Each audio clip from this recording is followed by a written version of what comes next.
ඒක පින්තූරයක්.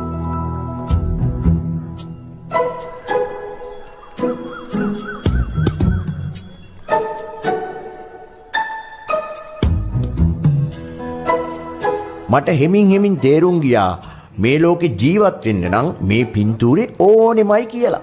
මේ පින්තූරේ දුන්නාම කිසි ප්‍රශ්නයක් නැතුව කෑම දෙනවා. ඒ නිසා මං මේ මිනිස්සයා ඉන්න පින්තූරේ කවු කරන්න ගත්තා.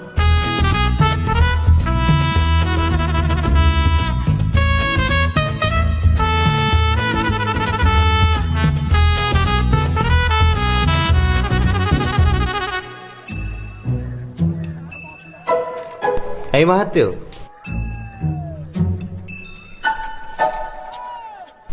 මොන කේම්මාරකට මට මේව දෙන්නේ? ඉතින් මේ පොත් දුන්න කියලා මට වැඩක් වෙන්නේ නෑනේ. මේ තියෙන්නේ සල්ලි. ඔන්න කැරට්. මට තේරුණා මේ පින්තූරේ තියෙන එක කඩදාසියයි වැඩක් වෙන්නේ කියලා. අනිත් කඩදාසි වලින් ඇති වැඩක් නෑ. මට ඕනේ කරන සල්ලි ඇඳුනුයි නටන කාර් වලින් හම්බුණා මට. මගේ බැංකුවත් ඒකයි ඇඳුම් මහන්නෙත් ඒකෙන්. එකපාරක් හම්බුණානේ අමුතු ಜಾති ඇඳුමක්.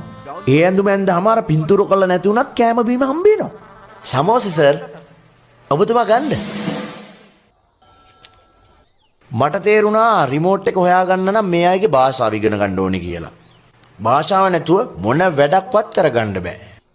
හරියට මේ විලාසිතාවේ අවුලක් තියෙනවා වගේ මට තේරුණා. हमका थोड़ा डिफेक्ट लग रहा था.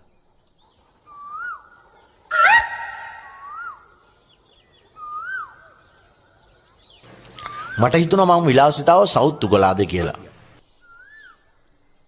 ඉතින් මම ඒක තිබ්බ විදිහටම හැදුවා.